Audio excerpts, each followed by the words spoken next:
Ndabashuje mbahaye ikaze kuri iyi channel. Uyu munsi nagira ngo tuganire ku bintu bikeya ku bijyanye n'inzozi. Mu minsi yashize hari umuntu wanyandikiye arambwira ngo nzababwire ku nzozi, ngo nzongere mbakore ikiganiro ku nzozi. Musezeranye ko nzabikora. So uyu munsi rero nibwo ngiye kugikora, nta nubwo ndi bugikora ahubwo nagitangiye. Tugiye gusobanura inzozi zimwe na zimwe.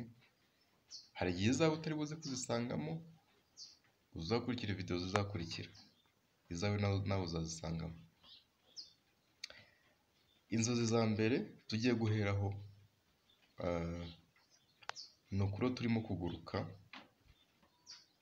ukajya kubona ukabona uri nko mu ndege uri hejuru kuguruka, cyangwa se ukabona wameze amababa urimo uraguruka, cyangwa se nta n'amababa ufite ariko ukibona uri kuguruka. Ibyo bisobanuye iki? Burya niba witegereza nk'akagoma, abantu benshi ndakeka akagoma murayizi, igisiga cyitwa akagoma, iyo kigiye gufata umushwi w'inkoko cyangwa se kigiye gufata inkoko, ntabwo gihagarara ku butaka, kiba kiri mu kirere hejuru, kiri kureba hehe? Hasi. Ibyo bisobanuye iki rero? Kurota uri kuguruka. Kurota uri kuguruka ni ibintu byiza cyane cyane ku muntu wabirose, ariko bitandukana no kuba wenda umaze iminsi uri kugenda mu ndege ukarota bya bindi wabonaga mu ndege. Nta hantu bihuriye. Kurota uri kuguruka byo ubwabyo ku bana bisobanuye gukura.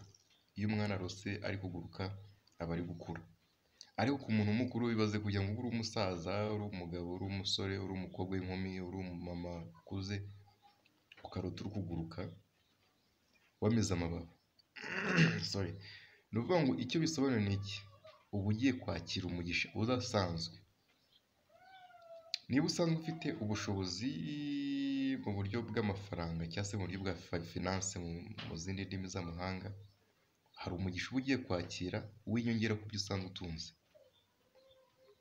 Ku muntu rero wavuga ko agifite ubushobozi bukeya, uwo nguwo hari igitangaza Imana igiye kugukorera gikomeye, igitangaza gikomeye cyane.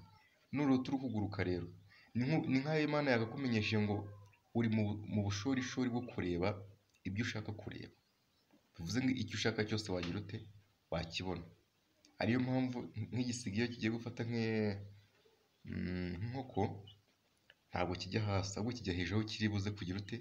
Kuyireba aho iri hose, ku buryo aho iri buhungire kiri buze kuyifata.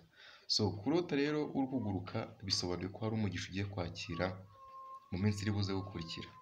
Bivuze ngo niba hari nk'ahantu wenda wari wasabye akazi, 90% baba bari buze kuguhamagara bati akazi kabonetse, cyangwa se hakaba hari ahandi uri buze kukabona, cyangwa se ukaba muri business yawe ugiye kunguka bidasanzwe.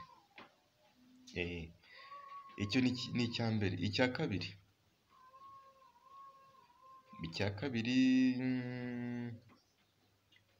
kurota wambaye imyenda y'umweru kandi mishyashya.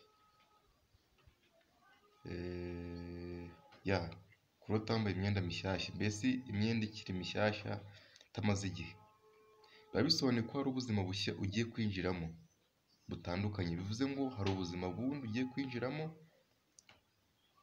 Imana iba yaguhaye iki? Ikimenyetso. Imana ishimwe cyane.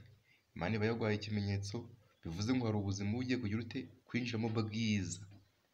Niba hari ibyo wasengeye uba ugiye kubisatira, niba hari ibyo umaze iminsi uri gusengera uba ugiye kubyakira, niba hari na plan umaze iminsi ufite ziba zigiye gucamo.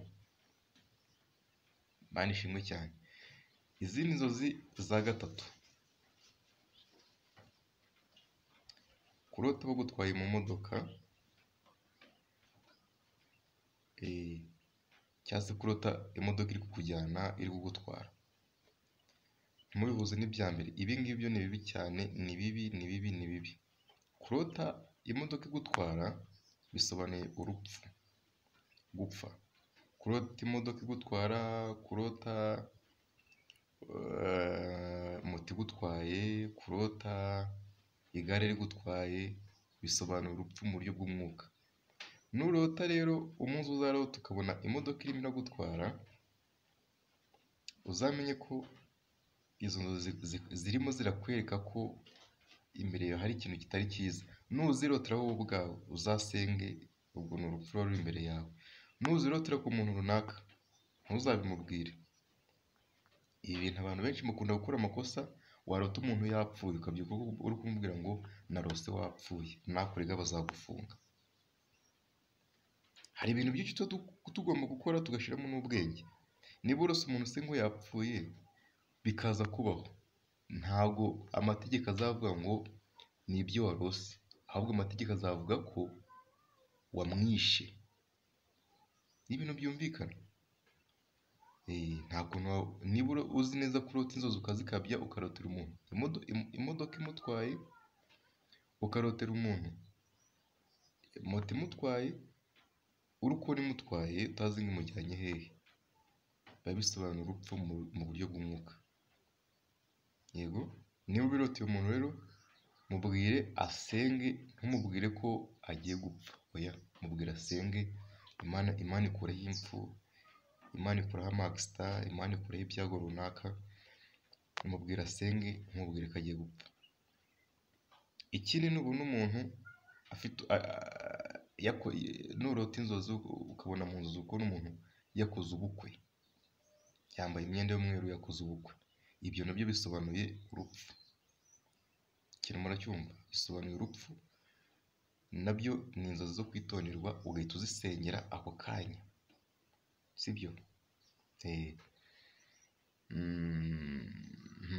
Izindi nzozi ndebe.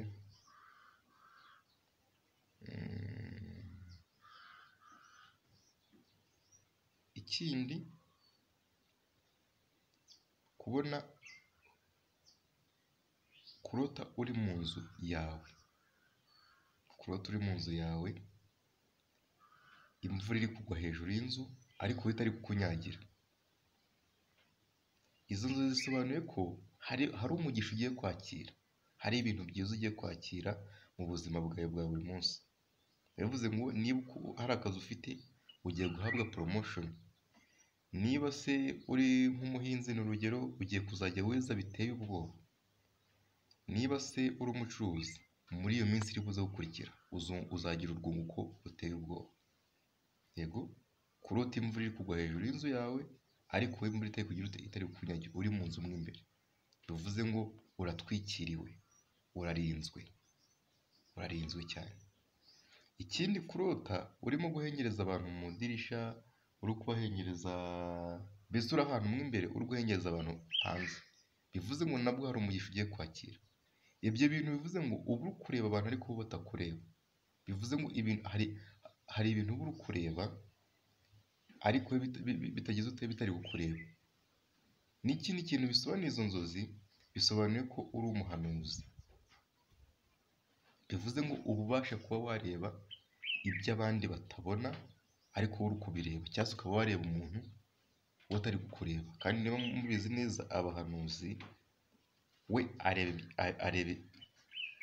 ibikurimo muri wowe, akareba n'ibyo hazaza hawe.